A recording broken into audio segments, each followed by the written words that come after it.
bienvenue pour cette troisième vidéo, le jour 3, Day 3 de Cannes. Quoi? Bonjour. Il faut le sommeil. Oui, le sommeil c'est bien, fatigué. Bon, Du coup on a vu encore plein de trucs, plein, c'est trop cool, hein, mais ça commence à saturer un peu. Heureusement que ça, entre guillemets, termine bientôt, mais ouais, tout ça, que des règles, faut qu'on se donne des avis, tout ça. Et du coup, moi, on va vous parler des trucs qui nous ont un peu plus hype que d'autres, et d'autres moins bien d'ailleurs. Voilà, je tiens à en parler de ça, donc on verra. C'est entre Monsieur Richard et moi. Bref, vous comprenez. Du coup, on va commencer avec petite info, vous l'avez déjà dû le voir quand même, c'est la réédition de HeroQuest, le mythique jeu de Dungeon Crawler. tout à fait. Qui arrive là, la semaine prochaine. Ouais, c'est semaine pro, grosse boîte, bon, c'est grosse boîte, gros matos, des filles par million, des tuiles, jeu coop, donc en Dungeon Crawler, vous avez des aventuriers, vous avez des scénars, vous avancez dans des salles, vous ouvrez des portes, vous ouvrez des salles, vous faites trouver des objets, et ainsi de suite. Mythique parce que ça fait combien, il est sorti il y a combien d'années? 30, arrête de taper. 25-30 ans quoi, quelque chose comme ça, et on nous le demande depuis des années. Et du coup il revient, sachez-le. Du coup c'est cool, parce que le jeu est vraiment très bien, le système très malin. Du coup, donc là c'est la boîte de base, il y a la première extension qui arrive dans 3 mois, la seconde dans 6 mois, tout est bien fait, hein. Ils ont tout prévu, merci pour l'argent. Yep. Et du coup, quand on est dans les jeux narratifs, on va parler de une autre petite chose qui a l'air trop cool, c'est Malia, haute grosse boîte à 150, donc énorme, un peu à la Gloomhaven, avec plein de trucs dedans, immense. Du coup aussi c'est un jeu coopératif, narratif. Et là, la petite grosse différence de celui-là, c'est que vous avez un système, comment on appelle ça ? Génération procédurale. Voilà, vous voyez, c'est un peu chelou, même peu. Bref, du coup vous avez un aspect exploration, vous allez explorer des donjons, vous allez explorer toute une map, trouver des villes, tout ça en fonction des choses. Et chaque jour vous allez avoir une piste, vous allez dévoiler des cartes. Chaque carte va vous dire est-ce que vous êtes dans une plaine, est-ce que vous êtes dans une ville, dans une forêt. Si c'est le cas, ça va faire un événement. Si c'est pas le cas, vous allez continuer votre exploration. Il y a des événements qui vont se déclencher quand vous faites les bonnes conditions, vous allez dans le livret, ça va vous faire des trucs. Et le truc fort du jeu, c'est qu'il y a certaines cartes qui vont altérer la météo, et deux cartes, comme c'est de la génération procédurale, ça va vous mettre des numéros. Et avec ces numéros, quand ça va tomber, vous allez voir dans le livret, à ce numéro-là, et lisez ce que vous faites. C'est un peu comme si vous faisiez un jeu de rôle, mais guidé, en gros. C'est ça, mais c'est complètement random dans l'impression, mais c'est prévu. Parce que par exemple, première carte vous dit que voilà, il se met à pleuvoir. Seconde carte vous fait faire un événement qui attire une autre carte avec un numéro. Vous allez voir le numéro et vous allez lire un texte du genre vous êtes sur les sentiers battus par la pluie. C'est vraiment cool, vraiment bien fait. C'est boueux, bravo. Hein. C'est ça. Et du coup vous avez partout sur les bottes. Quand il pleut, oui, dans un petit champ. Vous avez 9 chapitres, une centaine d'heures de jeu. Donc c'est pas chapitre scénar, c'est chapitre avec plein de trucs dedans. Et le truc très fort aussi du jeu, c'est que si vous avez envie de jouer une partie comme ça de 2 heures, vous pouvez. Ce sera jamais le même. Comme c'est de la génération procédurale. Ça. Chaque partie va être différente parce que les cartes vont tomber. C'est vraiment trop cool. Sachez que c'est en Kickstarter en ce moment. Bientôt c'est en mars, je crois que ça commence. Après ça sortira normalement en boutique année prochaine. Mais ça c'est leur top, je pense que ça met une grosse claque ce système de jeu. Vous allez, année prochaine, 2023. Parce que si vous regardez la vidéo en 2023, oui, ce sera pas 2024. 2023. Début 2023. Voilà. Moi je voudrais parler d'un petit jeu qu'on a vu qui nous a hypé des yeux, mais on n'a pas pu le tester parce qu'ils ne connaissaient pas encore les règles. Ils n'ont pas eu l'occasion d'y jouer parce qu'ils n'ont reçu que hier, vendredi. Du coup ils ont mis le jeu sur les tables, mais on n'a pas pu y jouer. Pour l'instant il est en anglais. C'est Brew. Et en français ça va être Sylve, si je dis pas de bêtises. C'est ça. On peut pas en dire trop, mis à part qu'on est ultra hypé. Ouais. Le design déjà. Vraiment cool, le design était bien. Au top.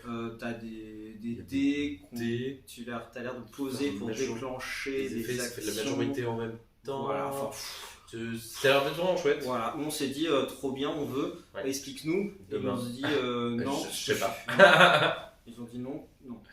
Non, vous êtes trop bête pour comprendre. Voilà. Oh non, on peut dire ça quand même. Si, il a dit. Bon, ça se voit sur nos têtes, mais il est poli. Du coup, autre chose, les gardiens de Bressac. Moi j'ai beaucoup aimé un peu la manière d'un roll and write, dans la manière de aucune interaction. Donc si vous voulez un jeu où taper entre vous, c'est pas ça, clairement. Gardien de Bressac, c'est vraiment un jeu d'optimisation, un peu chacun dans son coin, mais sur grand plateau. Donc moi j'aime les gros jeux. Quand ça prend place, Blast. Et du coup là vous avez un grand plateau devant vous qui va symboliser une contrée, un territoire. Sur ce territoire vous allez avoir des villages, des monstres, des coffres et ainsi de suite. Et c'est un un sac building, un bag building, hein. Bag building, je l'ai. Du coup, chacun a un petit sac. Au début de la partie, on commence avec les mêmes choses dedans. Donc, c'est des jetons qui sont symbolisés des personnages.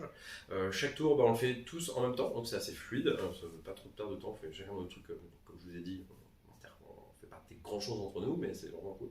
Vous tirez votre jeton. En fonction du personnage que c'est, vous allez avoir tant de mouvements, tel effet. Vous allez le placer à partir du château qui est au centre de la map et vous allez vous déplacer comme ça sur la map. Voilà, vous faites des trucs et des machins. C'est ça, vous allez choper les villages, vous allez faire des points, vous allez faire choper le plus de diamants, vous allez faire des points, etc.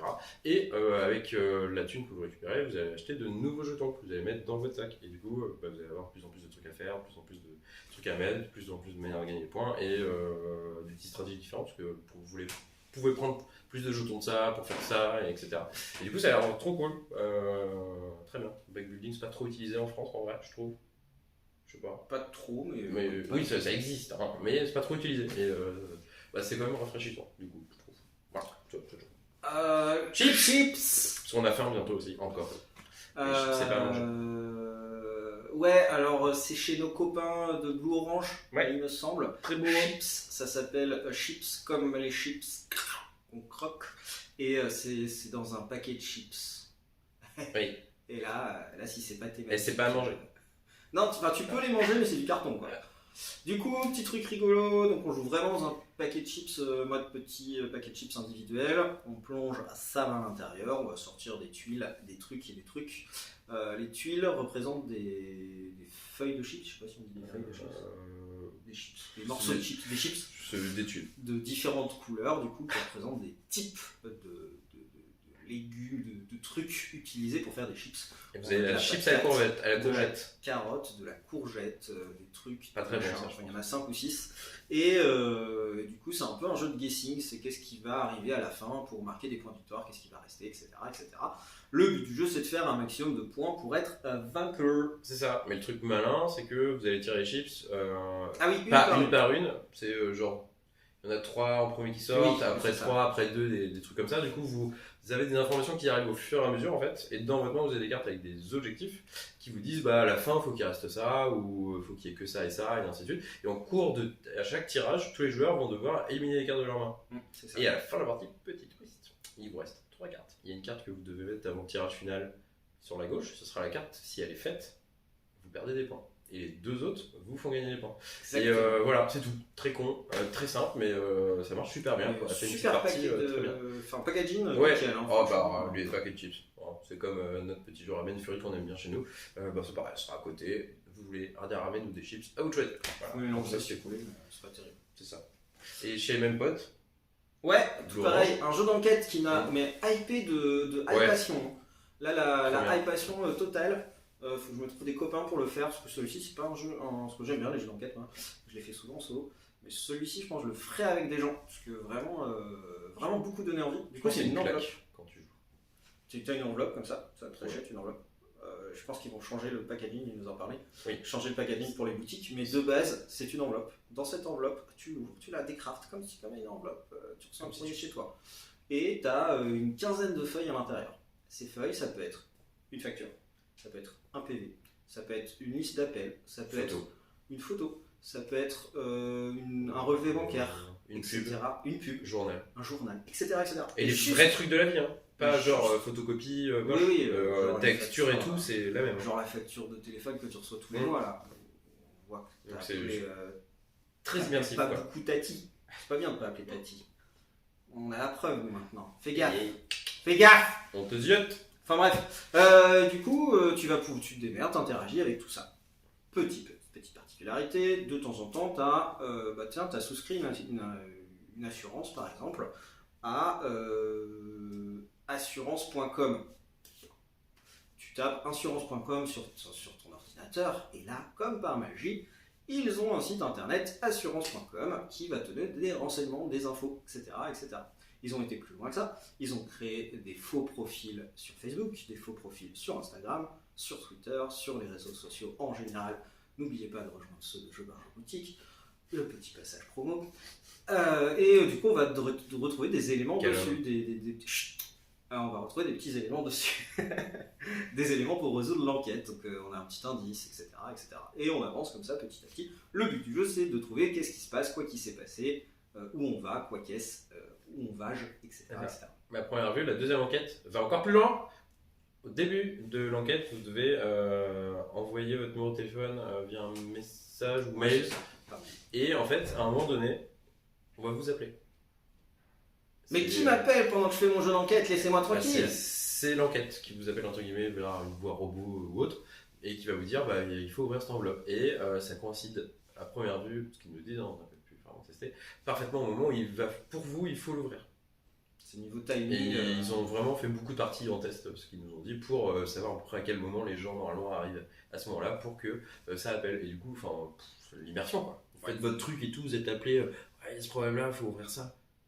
Enfin, un truc de ouf quoi. Et du coup, ça a l'air trop bien. Hâte de tester ça clairement. Ouais, trop cool. Ça c'était bien. TTMC2. Ouais. Pardon, je suis passé du coq à l'âne. Tu te mets combien? TTMC2. Tu te mets combien? Le 2. Du coup, des nouvelles questions. Comme son nom. Mais ils sont allés plus loin. Oui. Ils ont fait beaucoup de plus trucs bien. Plus trucs. Oui, plus trucs bien. Ils ont fait des plus trucs. Plus trucs bien. Ouais, je me remets dans la personnage de mon jeu de rôle, le jeu de rôle qu'on a fait vite fait tout à l'heure. C'était moi taper. Du coup, j'étais pas très intelligent. Alors, on a essayé un jeu de rôle. Il avait peu d'intelligence. C'était critique. Donc bon, j'ai fait le mec critique. Il était critique. Enfin bref, du coup, c'était MC2, des nouvelles cartes et. Surtout le mode voyage. Et oui, le mode voyage, ça c'est ouf quand même. D'y avoir pensé, de l'avoir fait, c'est quand même cool. Dedans, tenez-vous bien, vous avez une petite boîte, donc une boîte dans une boîte. Cette petite boîte s'ouvre, vous avez un plateau. Et là, vous nous dites, ouais, mais le plateau va être petit pour mettre les pions, c'est chiant. Et non, ils sont malins, pas besoin de pions, c'est au marqueur Velleda que vous pouvez passer. Donc, si vous êtes là, boum, boum, boum, vous avancez sur la case. Des cartes aussi qui sont pour tout ça. Pareil pour le plateau. Comment ça s'appelle? Le vrai plateau sur la boîte, parce que TTMC, vous l'ouvrez, vous avez le plateau imprimé sur la boîte. Ils ont fait un départ pour, si vous voulez, une partie plus ou moins longue et un départ pour une partie plus ou moins rapide. Et ça, c'est vraiment cool aussi d'y avoir pensé. Ouais, vraiment cool. Voilà, TTMC2, nickel, il va falloir en prendre plein.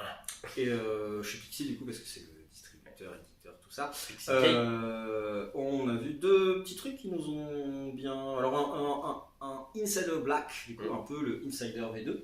C'est ça. En gros, un nouveau rôle. La personne saura qui est l'insider. J'ai oublié. La personne saura qui est l'insider. Donc, ce nouveau rôle saura qui est l'insider. Et du coup, des petits twists en plus, doit essayer de semer un peu le chaos. Ça a l'air très rigolo. Et le jeu qui nous a hypé tous les deux. Ouais, trop beau. Trop beau. Ouais, on n'a plus le nom. Non, on n'a pas le nom. On avait le nom, mais en japonais. Oui. Et du coup, on a oublié de faire les japonais. Il est pas terrible. Ouais, parce qu'il vient d'arriver chez eux, ils ont pas pu trop le. Du coup, on n'a pas eu la traduction, donc on n'a pas vraiment eu les règles non plus. Mais attention. Mais on nous a susurré dans le creux de l'oreille que c'était un Deep Sea Adventures. Le jeu avec le sous-marin en mode bleu coopératif. Et du coup, c'est le même auteur, c'est. J'ai oublié son nom, je vais pas l'écorcher donc je vais pas lire. T'en oublies plein de trucs, c'est la fatigue. Ouais, moi Enfin, c'est un auteur. Un auteur de 1m, je sais pas, 1m45. Je sais rien moi. C'est en japonais. Enfin bref. On parle de sous-marin, il nous parle de taille. Allô, il est temps d'aller dormir. Enfin bref, ça a l'air cool, parce que de toute façon Deep Sea de base c'est bien, et le mettre en coop, à mon avis, ça doit être encore plus cool. Voilà. Et la boîte est comme ça. Ouais, elle est vraiment très du coup, même format que Deep Sea Adventures, que Insider, que tout ça, ils continuent leur gamme là. Vraiment, elle est trop belle, blanc, des tons blancs, noir, bleu. Ouais, c'était blanc, bleu, nuitier, noir. Nuitier. C'est la fatigue, j'ai encore dit ça. Vous nous excuserez, hein, ça ne sera pas la vidéo la plus. La plus. Enfin bref. Voilà. Est-ce qu'on a fait le tour? Je crois que oui. Après, on a testé des. Ah si, voilà. Je suis pas d'accord avec Richard. Il y a ça là. Ah oui. Du coup, on a un ami, un poteau qui nous avait demandé à commander un jeu qui s'appelle. C'est quoi le jeu Dungeon. Dungeon, Dice and Danger. Voilà, ça c'est notre photo. Bon, bisous. Je vous fais des bisous. Du coup, Dungeon. Dice and Danger. Dice and Danger. Du coup, c'est un genre de roll and write de Richard Garfield, à première vue. Richard, papa de Bunny Kingdom, Carnival of Monsters et le petit truc qu'on appelle le Magic the Gathering. Et du coup, moi je suis un grand joueur de Magic, etc. Du coup, je me suis dit, bah, ça doit être trop bien. Voilà. Et du coup, là, on l'a vu. Et j'ai l'impression qu'ils se font un peu de la tête du monde, quoi. J'ai l'impression qu'il a mis juste son nom et ça, c'est mon roll and write. Parce que vraiment, c'est pas fou. Voilà. Après, Alors, on dit des trucs bien, on n'a pas testé, mais à la lecture des règles, honnêtement, ça donne pas envie, quoi. Vous lancez des dés de 6 normaux, vous en choisissez 2, ça fait une valeur, vous cochez une case et vous allez sur le parcours pour choper des diamants et battre des monstres. Et voilà. Vraiment, c'est pour ça. Moi, on dit des trucs bien sur les jeux, bah là, on va dire un petit truc mal, genre moyen, quoi, moyen chaud. Après, on n'a pas testé encore une fois. Oui, mais voilà, je tenais pas un quand même. super ressenti à la lecture. Voilà, c'est ça, Monsieur Richard, c'est pas bien. Voilà. Bref. Bah voilà, nous c'est bon, c'était la dernière vidéo du Ouais, on coup, Festival de Cannes, du coup. On va se coucher. Alors non, on va manger, jouer. On va se coucher. Et voilà, comme d'hab. On va se coucher. Bisous, salut. Merci Bisous. de nous suivre.